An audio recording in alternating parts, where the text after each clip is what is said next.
Pour ne rien rater de nos programmes, n'oubliez pas de vous abonner à nos deux chaînes YouTube, le Média TV et le Média 24/7, et d'activer la cloche.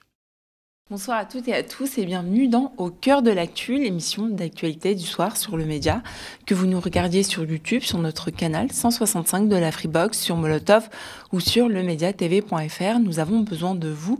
L'extrême droite est aux portes du pouvoir et elle impose ses idées à travers des médias financés par des milliardaires pour apporter un autre son de cloche dans un paysage audiovisuel toujours plus à droite, voire à l'extrême droite. Le média lance Riposte, une campagne citoyenne cruciale pour bâtir une chaîne d'information indépendante et populaire. Sur les réseaux sociaux et la TNT francilienne, nous voulons porter les voix de celles et ceux qu'on n'entend pas ailleurs. Rejoignez-nous et soutenez la riposte sur campagne.lemediatv.fr. Au cœur de l'actu, c'est tout de suite.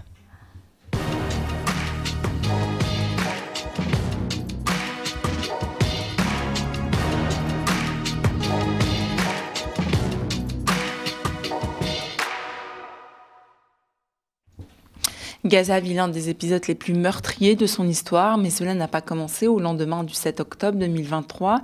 Gaza subit depuis plus de 17 ans un blocus, des offensives régulières, des coupures d'eau, d'électricité et l'enfermement d'une population entière dans ce que beaucoup appellent la plus grande prison à ciel ouvert du monde. Face à cette situation, une mobilisation citoyenne a émergé, la Marche pour Gaza, une marche pacifique née du besoin de dire non à la passivité, oui à la justice. Des milliers de citoyens du monde entier ont marché pour appeler une chose simple, les voix palestiniennes comptent. Pourtant, cette marche a rencontré d'importantes difficultés, interpellations, contrôles, pressions administratives. Certains participants ont été renvoyés dans leur pays d'origine, alors même qu'ils se sont pacifiquement mobilisés. En même temps que la flottille de la liberté, ces événements interrogent, non pas pour accuser, mais pour comprendre quelle place notre société laisse-t-elle à l'engagement citoyen, à la solidarité internationale. Comment nos institutions répondent-elles à ceux qui, sans violence, portent la voix des sans-voix. Avec nous ce soir, Esther Lecordier, militante internationaliste, John, militant français, et Amine Sounsi, militant anti-raciste. Esther et John se sont d'ailleurs rendus au Caire, en Égypte, pour participer à la marche pour Gaza.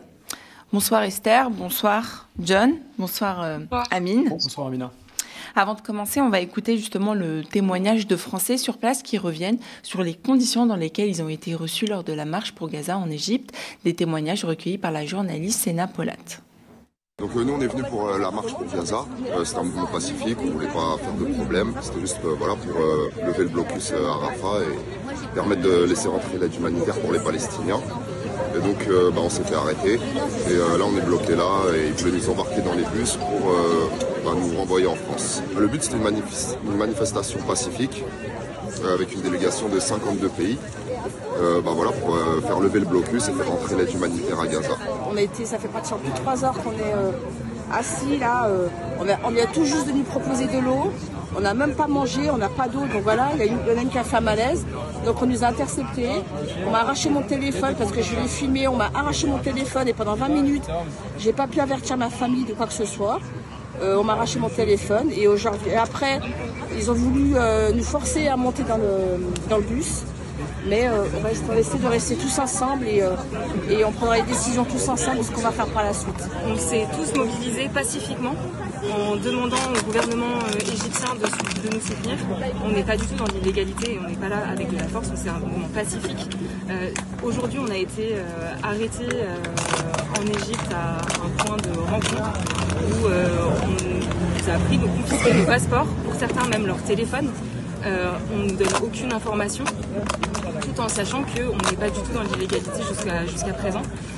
Mais le gouvernement égyptien est en fait collaborateur de ce qui se passe en Israël et collabore et complice de ce qui se passe et de ce génocide. C'est surtout ça qu'il faut retenir, c'est que l'Égypte est aujourd'hui complice d'Israël et du génocide à Gaza en cours. Sachant qu'aujourd'hui ils ont arrêté toute communication à Gaza. Il faut, nous, notre objectif c'est de faire entendre ces voix, que tout le monde soit concerné parce qu'on est là, le monde entier est là, mais tout le monde n'est pas suffisamment concerné et nous on a nos privilèges de pouvoir bouger, de pouvoir venir ici, ce que les Gazaouis et les Palestiniens ne peuvent pas faire. Alors amis Gazaouis, amis Palestiniens, amis Cisjordaniens, le peuple du monde, on est tous là, on est des millions, des milliers, on est avec vous, on fait tout ce que l'on peut. On essaie de faire plier nos députés, nos politiques, on manifeste. Là, on a mobilisé... on est en Égypte, on aurait voulu vraiment se rapprocher des frontières de la Palestine occupée. Malheureusement, le gouvernement de Al-Sisi se rapproche du gouvernement de Netanyahou. Donc, ce sont purement des sionistes. Voilà. Alors, John et Esther, vous étiez justement en Égypte, au Caire. Pourquoi est-ce que vous avez choisi de vous engager justement dans cette marche pour Gaza? Peut-être Esther en premier. Ouais. Bonjour, merci du coup pour l'invitation. Et, du coup, je pense que ça fait maintenant 1 an et demi qu'on voit des images d'horreur constamment et qu'il y a une inaction totale des gouvernements. C'est-à-dire que s'il y avait eu ne serait-ce que ce qui a été fait contre la Russie, c'est-à-dire de bloquer les accords notamment de libre-échange, les accords commerciaux, il y a eu ça qui a été fait pour la Russie. Et en fait, on voit que malgré 1 an et demi, la reconnaissance d'un génocide, etc., les gouvernements ne se mobilisent absolument pas. Et du coup, je pense qu'il y a beaucoup de personnes qui se sentent dans une inaction, qui ont l'impression de rien pouvoir faire, qui font des manifestations. On a fait plein de manifestations en France, mais le problème, c'est qu'Israël en a strictement rien à faire du fait qu'on fasse des manifestations en France et qu'on n'arrive même pas à faire pression sur nos gouvernements pour qu'on arrive à faire bouger les lignes de nos gouvernements. Du coup, je pense qu'on est beaucoup à s'être dit, là, on n'arrive à rien faire. Et donc, on va aller là où ça dérange plus et on va aller essayer de se rapprocher de Gaza pour qu'il y ait une ouverture du blocus, parce que c'était quand même une situation terrible. On nous dit qu'il y a une famine qui a lieu depuis plus de 2 mois, parce que depuis mars, il y a un blocage complet des arrivées humanitaires au niveau de Gaza. Et je pense que pour beaucoup, on s'est dit, là, il y a une proposition d'une marche citoyenne pour essayer de faire bouger les choses concrètement en allant sur le terrain. Et je pense qu'on est beaucoup à s'être dit, il faut sauter sur l'occasion. Et vous, John ? C'est pour les mêmes raisons. Voilà, le fait qu'il y ait ce génocide en cours, qu'il y ait 3000 camions estimés, donc bloqués à la frontière de Gaza à Rafah en Égypte, ce sont des choses insupportables. On nous parle de famine. Voilà, quand il y a eu ce projet pacifique internationaliste avec des personnes qui venaient des 4 coins du monde pour se rejoindre à Rafah, pour mettre la pression pacifiquement sur l'ensemble des pays pour que Israël accepte de briser ce blocus humanitaire, moi, j'ai pas hésité et j'ai décidé de participer à cette action. Et toi, Amine, justement, en tant que citoyen, comment est-ce que tu as perçu justement cette marche pour Gaza, mais aussi toutes les actions citoyennes qu'on a pu voir ces dernières semaines? En fait, elles permettent, ces marches et ces campagnes citoyennes massives, de souligner justement le lien idéologique qui existe entre les régimes autoritaires du monde arabe et le colonialisme israélien. Parce qu'il y a fondamentalement une peur de la politisation des peuples par la Palestine. Et en réalité, c'est quelque chose dont on parlait au cœur de l'actu il y a quelques mois ici même. C'est une peur chez tous les régimes autoritaires du monde arabe. Ça a existé sous Ben Ali en Tunisie, maintenant sous Sisi, mais ça existait un peu partout. En Jordanie, le pouvoir royal a très très peur de la mobilisation citoyenne de son peuple. Et c'est des phénomènes qu'on observe parce que la Palestine est plus puissante que l'autoritarisme de ces régimes-là. Donc même s'ils le veulent, ils ne peuvent pas empêcher les peuples arabes de se mobiliser sur la question. Donc ils doivent tolérer une certaine mobilisation, mais pas une mobilisation qui va jusqu'à défier le régime colonial, pas une mobilisation qui va jusqu'au poste frontière de Rafah et qui tente de briser le blocus israélien. Et finalement, ce que ces militants ont fait, et il faut les féliciter, c'est de montrer cette hypocrisie du régime égyptien, comme tant d'autres, vis-à-vis d'Israël.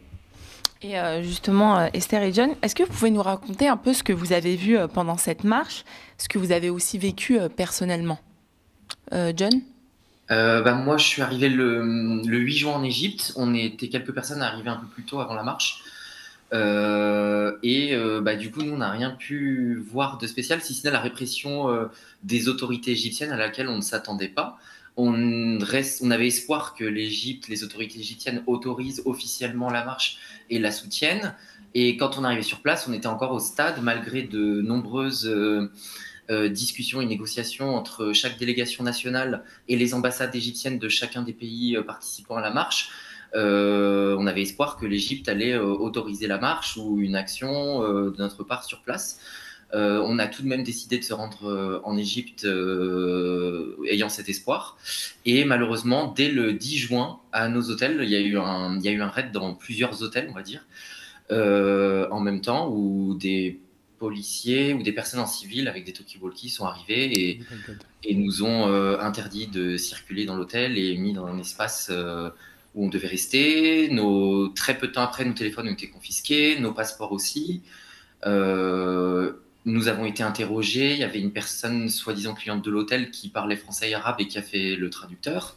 Donc, on a chacun été interrogé à notre tour. Ensuite, nos chambres ont été fouillées dans les moindres détails. Voilà. Et ils voulaient savoir si on souhaitait participer à la marche. Et c'est ce qu'on leur a dit. On a attendu pendant 6 heures à l'hôtel sans savoir ce qui se passait. On a demandé si on pouvait contacter un avocat ou une ambassade et on nous a rigolé au nez. Donc voilà, on n'avait plus de contact avec l'extérieur. On a pu prévenir une personne d'entre nous, on était 4 dans mon hôtel, a pu prévenir sa sœur in extremis avant qu'ils prennent tous les téléphones. On a dû déverrouiller les téléphones et ils ont fouillé dans tous les téléphones. Donc c'est allé assez loin. Voilà, il n'y a aucun droit de la défense qui a été respecté ou quoi que ce soit.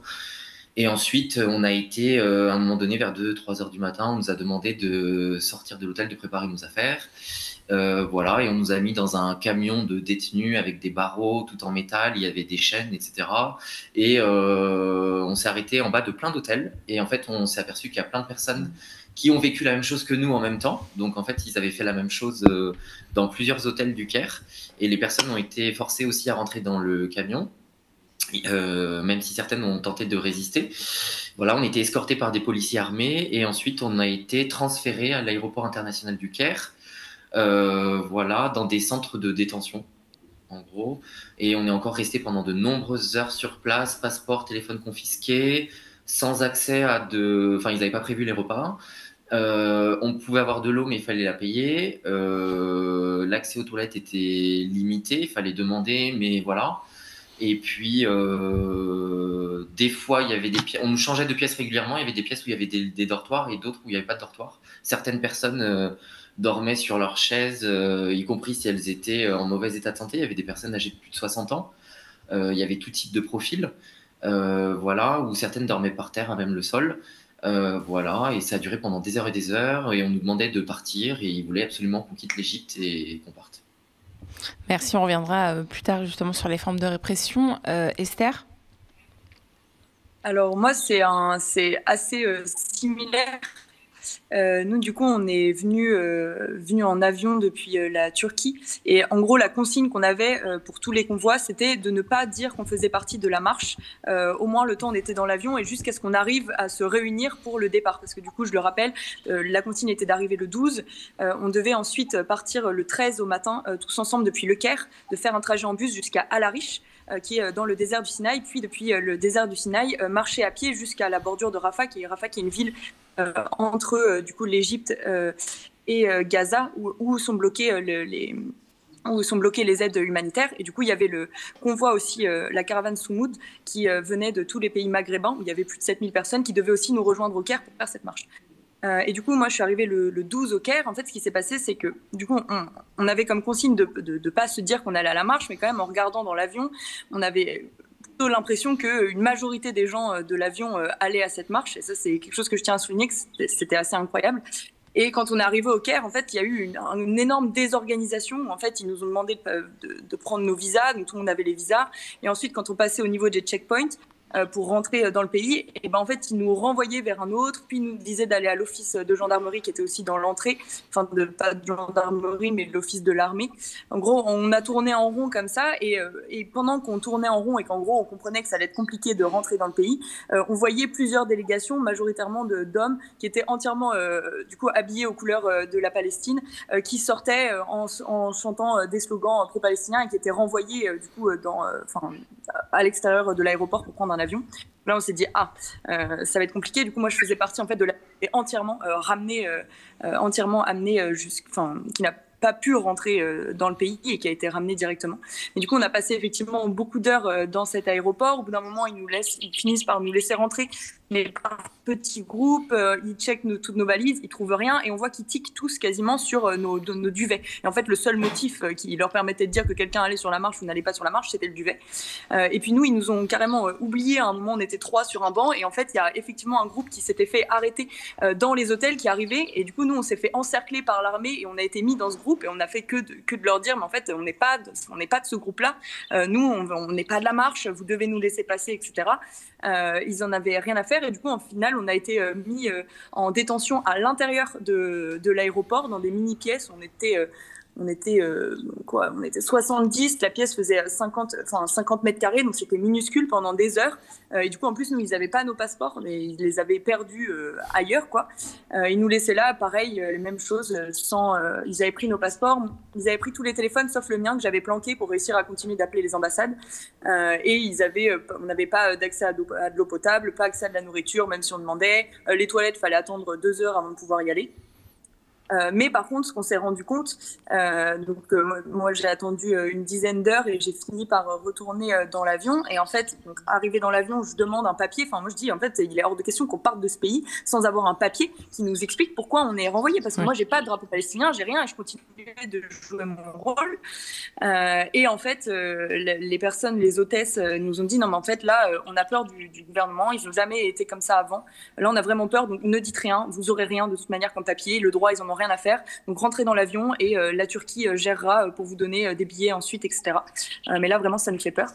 Et du coup on a quand même eu le temps dans l'aéroport de faire un sitting où on a refusé d'aller dans les salles, et du coup on était au milieu de l'aéroport à faire des slogans, parce que j'étais avec des camarades de gazaouis, une personne qui avait perdu 70 membres de sa famille, qui a dit moi j'ai plus rien à perdre, du coup si vous me suivez on fait un sitting au milieu de l'aéroport, et du coup on a pu faire ça.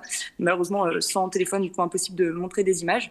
Et par contre le grand moment d'émotion, c'est quand même quand on re-rentre dans l'avion, et du coup là on n'est plus obligé de cacher nos identités, et qu'en fait on se rend compte que je pense 90% des personnes de l'avion, il y avait plus de 200 personnes qui allaient toutes à la marche, et des personnes qui venaient de partout dans le monde, que ce soit des personnes d'Abya Yala, donc d'Amérique du Sud, mais aussi d'Asie, du Japon, même il y avait beaucoup d'Algériens aussi qui étaient avec nous. Enfin, il y avait une quantité de personnes et de pays différents qui étaient représentés, qui étaient assez incroyables. Merci Esther. Mais justement, Amine, qu'est-ce que ça en dit de voir toute cette solidarité en fait citoyenne avec Gaza? Et on voit bien qu'ils ont été un peu, ces Français, Esther et John, un peu abandonnés aussi par le gouvernement et par les politiques. Oui, en fait, quand on voit ce que décrivaient John et Esther, notamment sur les conditions de détention, ça nous rappelle ce qu'ont subi les passagers de la flottille en détention chez les Israéliens. Et finalement, cet abandon des autorités françaises, il est généralisé dès qu'on touche à la question palestinienne, que ce soit en Égypte ou sur la flottille de la Liberté, le gouvernement ne s'en mêle pas. Car dans les deux cas, en tout cas, le gouvernement français, et ça a été révélé par les camarades de Disclose, vend des armes au régime de Sisi, notamment des drones qui lui permettent d'identifier ses opposants politiques qu'il emprisonne. Et là, on peut peut-être revenir sur la répression en Égypte. La répression en Égypte n'est absolument pas nouvelle. L'Égypte aussi est une prison à ciel ouvert pour les militantes et les militants qui s'opposent au gouvernement de Sisi. Il y a des dizaines de milliers de détenus d'opinion. C'est l'un des régimes les plus autoritaires du monde. Depuis 2013, il n'y a quasiment plus le moindre espace d'expression. Donc quand ils voient des dizaines et des dizaines de milliers de personnes qui viennent pour se mobiliser, pour marcher pour la justice pour les Palestiniens, ils ont peur de la contamination démocratique. Ils ont peur que cette initiative citoyenne en entraîne d'autres. Et c'est ça la politisation par la Palestine et la peur dans laquelle vivent ces régimes autoritaires, notamment le régime de Sisi qui est particulièrement violent comparé aux autres régimes et qui ne laisse aucun espace possible à des contre-pouvoirs. Et justement, à quel moment, Esther et Jeanne, est-ce que vous avez senti que la marche, elle dérangeait les autorités? Parce que vous avez entendu plus tôt, vous disiez justement que vous ne disiez pas que vous veniez pour la marche. Comment est-ce que justement ça a été visible en tout cas pour vous de dire non, je ne viens pas de la marche, mais j'essaye quand même de rejoindre ceux qui ont pu en tout cas commencer cette marche-là? Je dirais, nous d'abord on a été arrêtés dans l'hôtel, on était 4, après on a vu que c'était plusieurs hôtels, donc en fait c'était pas que nous, et ensuite quand on a été transféré à l'aéroport, il y avait de plus en plus de monde qui arrivait dans les salles, qui étaient arrêtés directement de l'aéroport, donc là on a vu qu'effectivement il y avait une vraie volonté de nuire à la réussite de cette marche, et ensuite on suivait les actualités, etc., et on a vu qu'il y a eu un communiqué officiel enfin pour la première fois par l'Égypte qui parlait de la marche. Et dans ce communiqué, l'Égypte ne souhaitait pas prendre position. Elle disait qu'elle souhaitait que les demandes pour la marche soient faites en bonne et due forme, et que si c'était fait, elle autoriserait la marche. Elle était plutôt dans l'optique de l'autoriser. Sauf que les choses avaient été faites d'après les organisateurs en bonne et due forme. Et en parallèle, l'Égypte arrêtait les personnes qu'elle soupçonnait de participer à la marche et les expulsait dans leur pays d'origine. Donc on voit bien que l'Égypte n'assumait pas sa position, ne souhaite pas prendre position, ou alors ne souhaite pas aller à l'encontre du gouvernement israélien, qui avait fait des déclarations, je crois le ministre de la Défense, à peu près le même jour que le communiqué égyptien, où il demandait à l'Égypte de ne pas autoriser la marche. Esther ? Et moi, pour être honnête, grâce à la presse indépendante et les personnes qui s'étaient fait arrêter quelques jours avant, parce que moi, je suis arrivée le 12, en fait, au moment où on prend l'avion au départ de la Turquie, on a conscience qu'on va avoir du mal à sortir de l'aéroport et que ça va être compliqué. Et en fait, les personnes qui sont sur place à ce moment-là, je parlais déjà avec quelques Vénézuéliens, etc., on a décidé d'aller parce qu'on s'est dit, en fait, au pire, faut qu'on soit trop, il faut que ça soit ingérable pour eux et que du coup, d'autres puissent y aller. Donc, on savait que ça allait être compliqué de pouvoir y accéder. Et on avait en tête qu'on pourrait se faire arrêter. On s'était tous aussi renseignés sur ce qu'était le gouvernement égyptien. On avait aussi beaucoup parlé avec des militants et militantes sur place qui nous disaient vraiment effrayés de comment ça pouvait se passer pour nous, parce que malgré le fait qu'on soit européens, ils connaissent ce gouvernement et ils savent aussi la pression que met Israël, mais aussi les États-Unis sur ce genre de pays qui n'ont pas du tout envie qu'il y ait une marche comme ça qui ait lieu. Mais du coup, on s'est dit, en fait, si c'est nous qui nous faisons arrêter, c'est pas grave, se dire que d'autres pourront y aller. Et de fait, ça a bien marché. C'est qu'il y a un moment où, dans l'aéroport, où ils étaient complètement dépassés et ils pouvaient pas renvoyer tout le monde. Et c'est aussi pour ça qu'à la fin, ils ont renvoyé les gens au Caire et pas que tout le monde est retourné dans son pays. C'est aussi pour ça qu'il y a encore des militants et des militantes qui sont sur place actuellement et qui sont en train de voir ce qui est possible de faire dans une autre diversité de modes d'action, parce que les marches pacifiques, de fait, ne fonctionnent pas actuellement en Égypte. Et Amine, tu as fait aussi partie des personnes qui étaient, en tout cas, qui ont fait partie de l'occupation aussi à République. Ça reste quand même on va dire des actes citoyens qu'on voit aussi. On se rend compte qu'ils sont aussi de plus en plus réprimés par tous les gouvernements, j'ai envie de dire. Il y a même là 7 personnes qui étaient justement sur la statue de la République, qui étaient en garde à vue depuis samedi et qui sont là en comparution immédiate. Qu'est-ce que ça dit en fait aussi de toute cette répression en fait, de tout acte de solidarité, de tout acte citoyen ?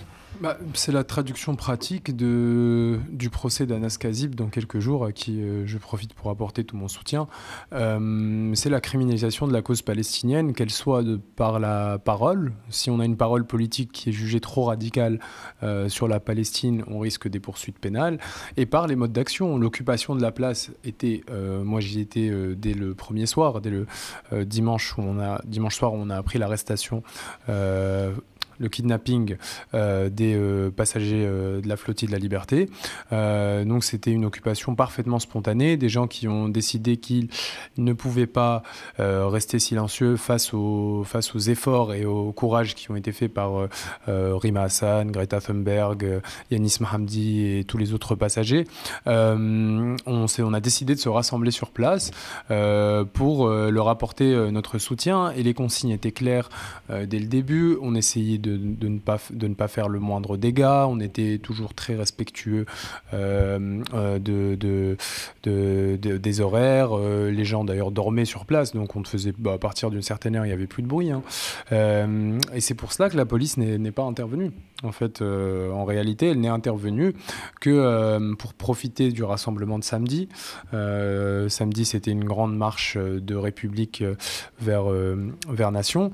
Et c'est dans le cadre de cette marche-là que la police est intervenue pour déloger les personnes qui occupaient la place dans un contexte très violent, comme vous l'avez dit, les personnes qui sont en garde à vue, mais aussi des journalistes qui ont été violentés. Donc ça en dit long sur la dérive autoritaire d'une certaine partie de la classe politique allant du centre et du centre-gauche jusqu'à l'extrême droite sur cette question-là, sur cette question palestinienne, où tout est légitime pour réprimer le mouvement de contestation du régime colonial israélien. Et donc, il y a des Français également qui se sont rendus devant l'ambassade de France au Caire pour dénoncer l'abandon du gouvernement. On les écoute. Il y a un sentiment d'insécurité depuis 3 jours, car il y a des camarades qui se sont fait chasser dans les restaurants, dans les hôtels, et cela a mené à des détentions, des disparitions et des expulsions. Plusieurs personnes ont été arrêtées hier et nous n'avons pas de nouvelles. Ce qu'on exige, protection de l'ambassade jusqu'à notre départ. Aide pour le rapatriement si nous sommes réellement en danger, comme le dit l'ambassade. Libération des gens emprisonnés. Bien sûr, à toutes ces demandes, l'ambassade répond qu'elle ne peut rien faire pour nous.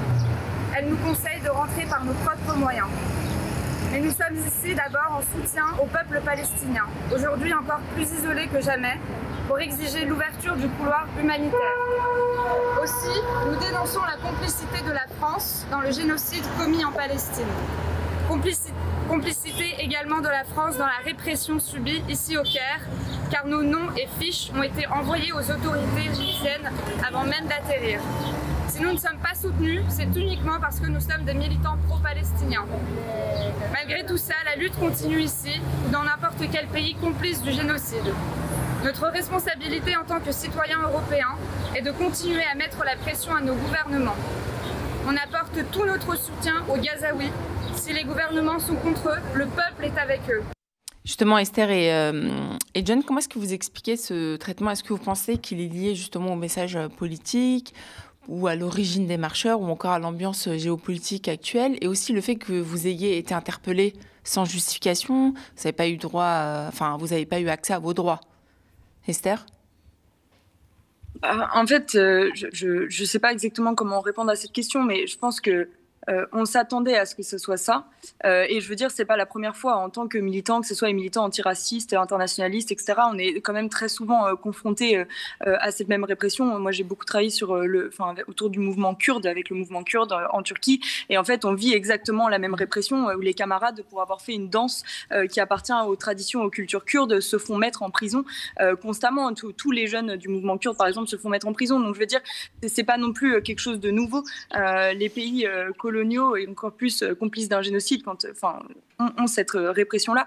Et j'espère honnêtement que toutes les personnes qui là se sont soulevées quand il y a eu l'arrestation de Rima, de Greta et des personnes de la flottille continueront de se mobiliser par la suite. Il y a encore des mobilisations qui arrivent. Il y a dans 2 jours le salon du Bourget à Paris, qui est un salon de l'armement dans lequel Israël a un stand. Donc là, il semblerait que son stand ait été masqué en noir, mais c'est quand même dingue dans ce contexte-là que Paris accueille un salon de l'armement. Il faut absolument qu'on empêche que ce salon ait lieu. Il y a énormément de personnes qui commencent à parler, et malheureusement on n'en entend pas assez parler sur les médias mainstream, de la question de l'armement. Comment en fait cette industrie, elle va dans le sens de l'économie du pays français, etc. Et donc ça explique aussi le fait que la France ne fasse rien pour stopper ce génocide. Et je pense qu'il faut absolument qu'on puisse continuer de parler de ça.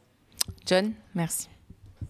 Après, oui, dans les nouvelles initiatives, il y a aussi la marche qui va vers Bruxelles, qui est partie de Paris hier, de mémoire, et qui arrive le 23.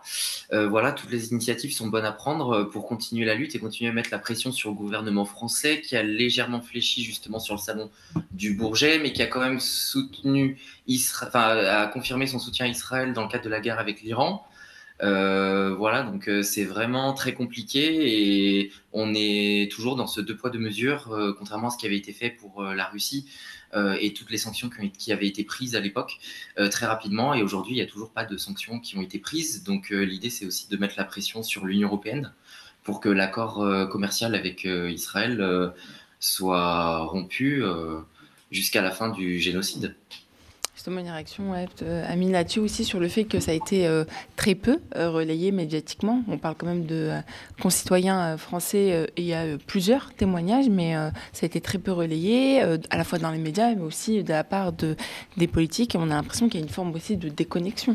C'est d'autant plus important qu'il faut donner aux médias et participer à la campagne riposte.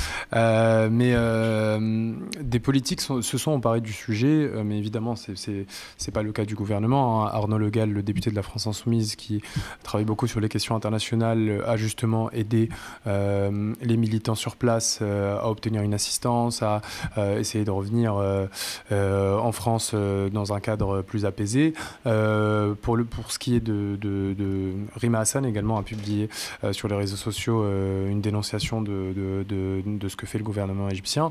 Mais évidemment, le gouvernement français, pour lui, c'est un non-sujet, étant donné que cette répression l'arrange et elle est déléguée à l'Égypte. Elle est déléguée à un gouvernement extérieur. Donc finalement, eux, ils n'assument pas la moindre responsabilité dans cela. C'est d'autant plus choquant, hein, que ce soit John ou Esther, c'est des Français qui étaient dans un pays étranger, et quand on entend que l'ambassade dit rentrez par vos propres moyens, c'est pas du tout une pratique consulaire classique, c'est pas du tout une pratique diplomatique classique. Quand des Français sont en situation de détresse à l'étranger, en général, la cellule d'urgence de l'ambassade est là pour s'en saisir. Et là, ça montre que sur la question palestinienne, on a le droit à toutes les dérives d'usage de la diplomatie, du droit, que ce soit en intérieur ou à l'international. Justement, Esther et John, vous qui avez participé, qu'est-ce qui vous a le plus marqué dans cette expérience collective? Pour vous, c'était une action symbolique ou une forme de résistance politique?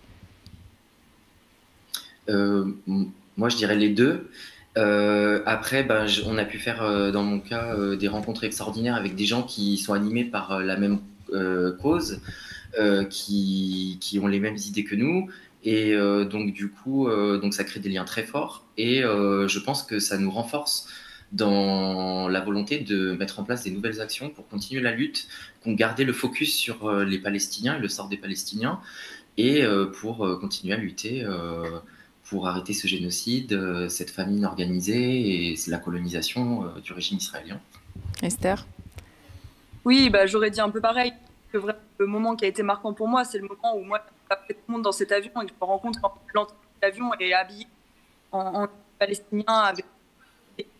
Et qu'en fait, tout le monde allait à cette marche. Et ça, c'est un moment fort. Je pense aussi, ce qui est très chouette à voir, c'est que ça va être un moment marquant de politisation pour les générations à venir.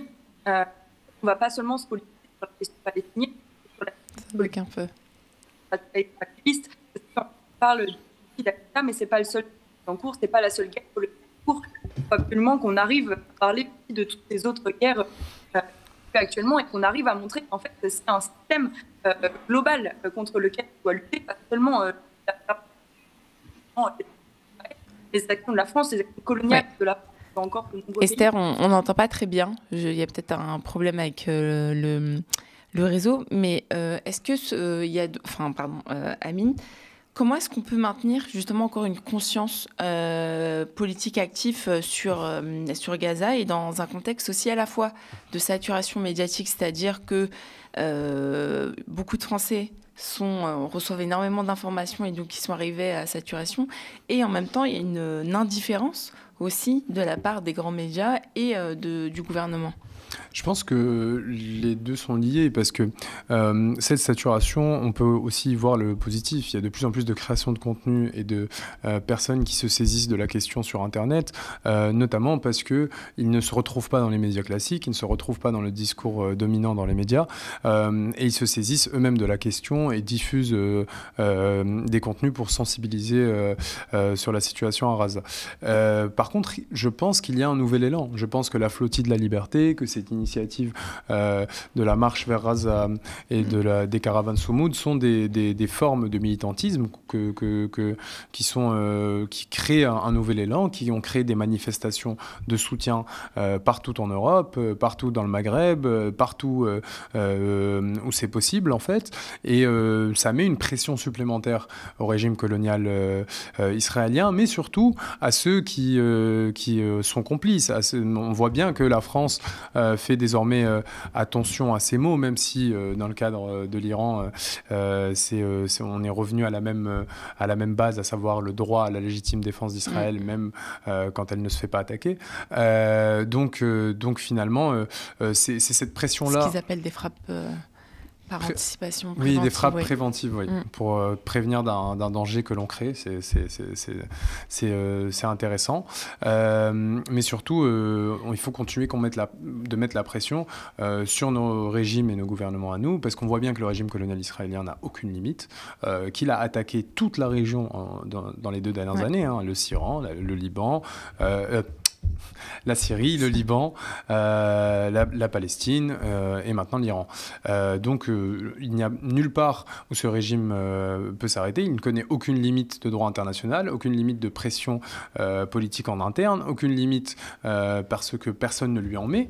Et nous, notre rôle en tant que militants politiques dans les pays occidentaux, c'est d'obliger nos gouvernements à mettre des limites.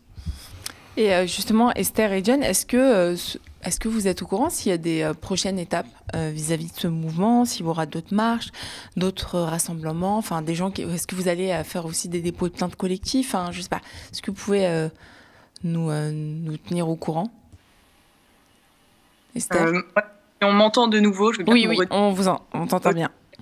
Je pense qu'il va y avoir plusieurs choses. Alors, pour le bien des personnes qui sont actuellement sur place, donc il y a encore pas mal de gens qui ont refusé de partir du pays et qui restent sur place et qui essayent de s'organiser. Mais malheureusement, à cause de la répression qu'il y a, on ne peut pas parler de ce qu'ils sont en train de penser. En tout cas, il y a des personnes sur place qui essayent de s'organiser. Je pense qu'il y a un mouvement il y a vraiment un mouvement qui s'est créé. Il y a des flottilles qui sont en train de se préparer. Je sais qu'il y a même certains pays qui annoncent vouloir envoyer des milliers de bateaux. Et on reçoit aussi pas mal de messages. Nous, on est en de visibilité le fait qu'on partait sur cette marche. Moi, je reçois plein de messages de personnes qui me disent voilà, j'ai un bateau, je suis prête à y aller, comment on s'organise. Donc, on voit bien que là, dans les jours, semaines à venir, il va y avoir de l'organisation collective, que ce soit sur la question palestinienne, mais aussi, comme je le disais tout à l'heure, et je ne sais pas si on a entendu, sur les autres génocides qui sont en cours, parce que je pense que là, c'est un mouvement de politisation globale. Il ne faut pas qu'on oublie que c'est un système entier contre lequel il faut qu'on se batte, le système de l'armement, le système extractiviste. Et tant qu'on n'attaquera pas tout ce système à sa racine, ça ne sera que des reproductions des mêmes conséquences qu'on aura à la suite. Merci. John ? Je rejoins ce qu'a dit Esther. Il y a plein d'initiatives qui sont en train d'arriver, de se mettre en place, d'être discutées. Et on se rend compte qu'en fait, même en tant que simple citoyen, en s'organisant entre nous, même à un niveau mondial, on est capable de faire des choses. C'est ce que montre aussi cette marche.